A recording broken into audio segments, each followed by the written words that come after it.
Prologue, Part 2. Isaiah Taylor had been correct. Had he stayed in the barn where the bastards tried to hang him and awaited nightfall, he would have nearly busted a gut watching Harlan Cox, Sheriff Coombs, Daddy Cox, and Donnie McMaster's father, beefy bully Big Don McMaster, trying to stand and walk on the shattered leg bones of the bodies they exited at dawn and were hoping to re-enter. Harlan was the first to give up the unfortunate attempts at walking and submerge, flowing out through Ziggy's nostrils and mouth.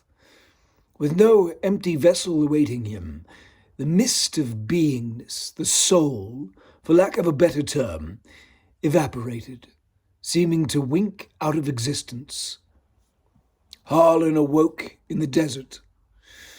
He leaned up, closing his eyes against the blinding sun. When he opened them again, Daddy Cox, Big Don McMaster, and Sheriff Coombs were with him. The four of them stood. The white-hot sun was already pinking the bare skin of their necks and arms. No one spoke. Richard Cox saw the roadhouse looming in the hazy distance. He headed that direction. The others came after, Harlan last. Harlan hurried his pace and caught his father. "Daddy, do you know what's going on?" Harlan asked. Richard smiled at his eldest. "Dreaming, son. Having a dream's all. Go back to sleep." "Daddy, this doesn't feel like any dream I ever had." Daddy Cox smiled, tight-lipped. "Well, how do you know?" "What?" "You remember every dream you ever had?" Daddy Cox asked. "Yes, I mean, no, not always. Sometimes I don't think I've dreamt at all. Sometimes I remember a dream when I wake up and forget it before I'm done with breakfast." "Yes, son, that's the picture. Maybe this is the dream is the kind that you don't think you've had. Maybe it's the kind you wake up from and forget. All I know is this can't be real." "Why?" asked Harlan. Richard Cox patted his oldest boy's shoulder. "'Cause you've been dead and gone for a handful of years now, son. I put you in the ground myself, laid that first shovel of dirt on your casket. Ashes to ashes and all that mess. If this ain't a dream, I don't know what it could be." Harlan was silent for a long time as his own memory of the event washed through him. I wasn't, Daddy," said Harlan. "Wasn't what?" his father asked. "Dead, Daddy. I was still living and breathing when that first shovelful hit." Daddy Cox stopped. He looked at his son and swallowed hard. He reached out for him, but stumbled and fell to his knees. "Oh, Lord! Oh, Lord! Oh, Lord!" Sheriff Coombs and Big Don looked on, hiding their discomfort. They understood the emotional response, but could not condone it.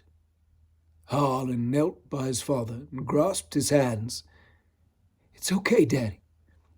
What's done is done. We're here now, ain't we?" Daddy Cox nodded, wiping tears from his cheeks, ashamed. He looked ahead, across the desert to the diner. "I thought I'd been having nightmares all this time," said Daddy Cox. A tremor of guilt flushed through Harlan as he remembered the nightmare events that led up to his collapse in the church, the black girl in the rooming house, the things he and Donnie McMaster had tried to do to her. Then Donnie tried to erase their shame by choking her until she died, while Harlan stood back and watched. Harlan reached out and took his father's hands, helping him to standing. "Daddy, I thought this was all a dream at first too, but now I think it's something else. I believe we may be doing the Lord's work. The quote came to his mind, almost unbidden, then tumbled out of him, all that Bible study finding its purpose. For behold, the Lord will come with fire, and with his chariots like a whirlwind to render his anger with fury and his rebuke with flames. Sheriff Coombs and Big Don were listening now. The idea that they were being loosed on the world for divine reasons was appealing. Sheriff Coombs had used the star on his chest to justify his questionable deeds in life. Big Don had hidden behind his flowing clan robes. To think that they now would be free to do as they pleased under the banner of a righteous God was thrilling. King Richard the Lionheart, slaughtering Muslims on his crusade. Spain's hammer of the heretics, Tomás de Torquemada, and bloody Cardinal Richelieu embarking upon his Inquisition, must have all experienced the same light-headed joy when they decided Jesus would literally forgive them for anything. Harlan recalled his rebirth when he murdered and strung up the German scout at the train depot. It had indeed been like a living nightmare, but not a nightmare he was dreaming, a nightmare he was delivering. He, Harlan Cox, was the nightmare itself. The things he had done to Ziggy had been a grand guignol horror show. When he took over Ziggy's body and opened the dead man's eyes, the first thing he saw was his baby brother James, and a young black man who seemed awfully familiar, though he could not place him at first. After the fracas in the train depot, they chased the black man down on the railroad tracks and beat him senseless. It was then that he remembered Isaiah from Donnie McMaster's rotten cotton field. Stringing him up in the barn seemed the best way to bring Isaiah's nightmare to its fullest realization. But he had underestimated the young man's resourcefulness. They were back in the desert because of it. He would not make that mistake again.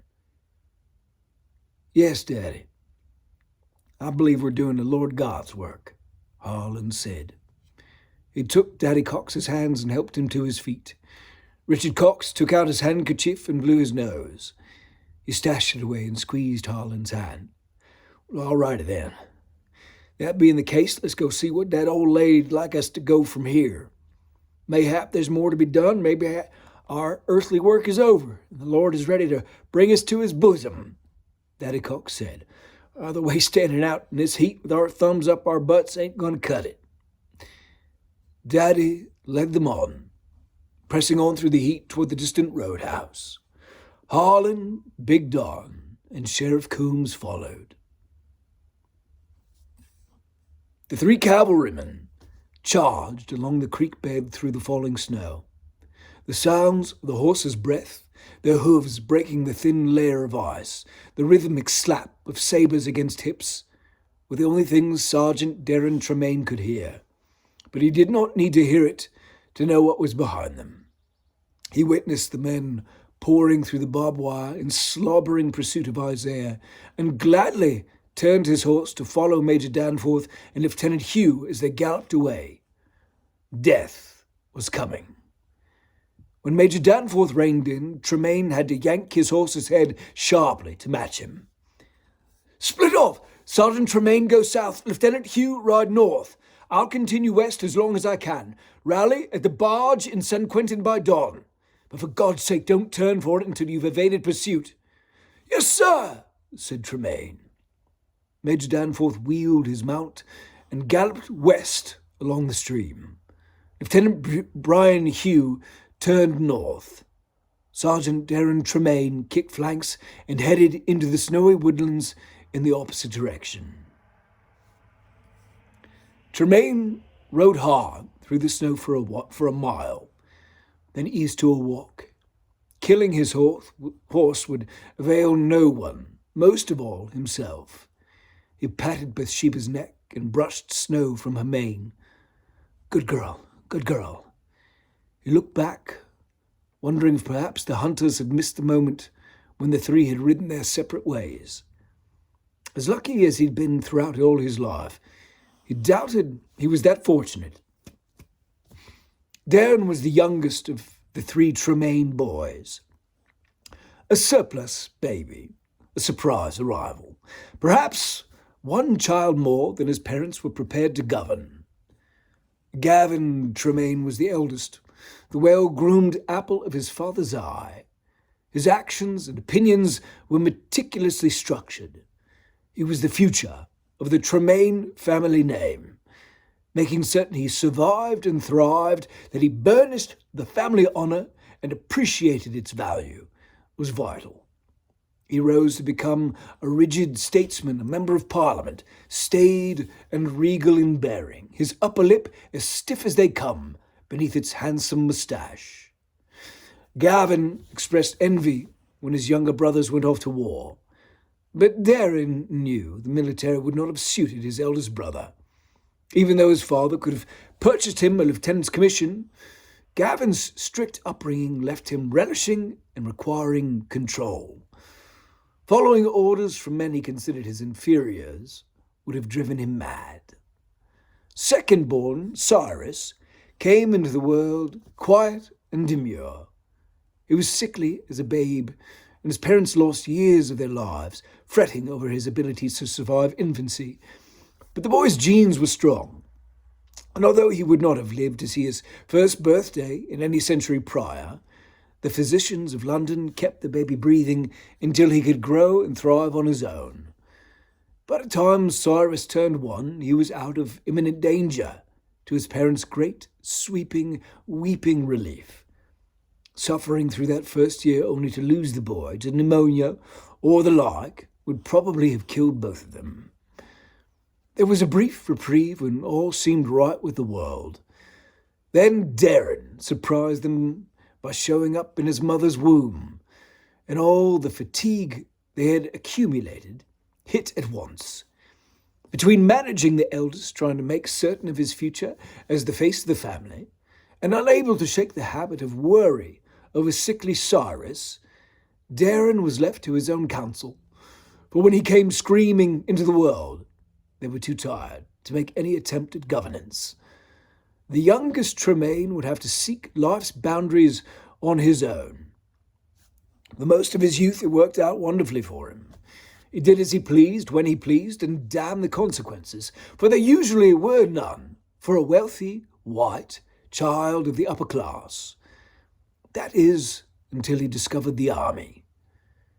In 1908, just out of school, and staring down the road at a life of ease and leisure that had been handed to him on a platter, something inside Darren snapped. He stood up, walked to the stables, and had his gelding, Samson, saddled. He rode Samson from the manor into town, and signed on with the newly formed British Territorial Force. When the recruiting sergeant asked if he wanted to purchase a lieutenant's rank, Darren demurred. The last thing he wanted was command. He wanted boundaries. He wanted discipline. He wanted to be rewarded for good behaviour and punished for bad. What his family and his society could not provide him, he hoped the military might. Darren was reborn as Private Tremaine and finally discovered the strict discipline he'd spent his entire youth yearning for. He excelled within that framework and made his way quickly from Private Tremaine to Lance Corporal Tremaine. He was proud of the accomplishment. He earned his stripes through action, while the officer class paid for theirs with birthright and cold, hard cash. By 5 August 1914, when the Times headline screamed, "Britain at War," Darren had risen to become Corporal Tremaine, with command of his own section of cavalrymen. They deployed to Belgium with the first wave of the British Expeditionary Force to head off the brutish Hun assault. The morning of their first engagement, long, lean Captain Edwards stood before his officers and non-commissioned other ranks, while the enlisted men finished feeding and watering their horses. "All right, lads, now we're in it. On the colonel's command, the bugles will sound the charge. Ride like the devil at them. If we can catch them in awe, we'll get one pass through before they've had a chance to form squares. That should break their line. We shall wheel then and come through for a second pass. After the second charge, those Huns will be running for Berlin. We shall turn one last time and run down every bloody one of them who does not throw down arms and surrender. Understood?" There was a chorus of, "Yes, sir." "Rally the company, and may God be with you. Death or glory, lads. Death or glory." Death or glory had been the way for centuries of mounted warriors, forcing their horses to charge into hailstorms of arrows at Crécy and forests of bayonet points at Waterloo. As Darren readied his section for the charge, he realized that while death seemed fairly clear-cut, he had no earthly idea what glory actually meant. He intended to find a dictionary and look it up as soon as possible, though he never did. The lancers formed their line. The colonel gave the order. The bugle made its clarion call. Every man kicked flanks and yelled their battle cry, sabres flashing, long bamboo lances couched. Their steeds thundered forward, charging into the breach. One moment, Darren's section was tearing through the field at full gallop, toward a distant line of men in field grey with long, serrated bayonets fixed to their Mausers and antiquated spiked helmets atop their heads. The next, it was a terrific roar and clatter, and Darren was shooting through the air, up and over his dead horse's neck, his sabre flying from his hand, his lance nearly breaking his spine as he somersaulted and landed on top of it. He slid to a stop and lay on his back, stunned. He heard horses and men screaming. He heard what sounded like 100 machine guns clattering away and the crack of bullets as they zipped invisibly fast through the cyan sky he was staring up into. As the shock subsided and the pain in his back escalated, Darren rolled over onto his belly. He pulled his broken lance off his back and threw it aside. He crawled through the field to his horse. Samson was already dead when he reached him. Darren pulled his rifle out of its scabbard and gathered the few men from his section who were still living. They fought a rearguard action using their dead horses as cover, keeping up steady fire, while the surviving men of the company escaped. Darren earned the Distinguished Conduct Medal and was given a sergeant's stripes for his efforts. It was the final British cavalry charge of all time, and it had been a spectacular failure, but an excellent lesson. Darren had finally found the true boundaries he sought. Actual war came with immediate life and death consequences. Where his parents, teachers, siblings, and society failed him, war succeeded. It finished the job of turning him from a boy, unbridled, carefree, immortal, and foolish, into someone who realized that life was short, bullets did not mind who your parents or your God were, and death was insatiable, uncaring, and constantly ready for you, whether you were ready for it or not. In one morning, war turned him into a man. Darren reined in Bathsheba, swung his leg over the saddle and dismounted. He opened his saddlebag and grabbed a handful of oats. He watched the path behind him, listening intently while Bathsheba ate from his gloved hand. He gave her 2 more helpings while he sieved through his options. He knew the city of San Quentin was less than 5 miles south. The barge they had painstakingly provisioned from abandoned German stores awaited them in the canal. He was certain he could trace the route to the boat once he came to the canal, or even from the Somme River that the canal flowed into. But he knew if he turned that way too soon, if he let an army of the dead there, while night still had its hold, all the effort to prepare the barge would be for naught.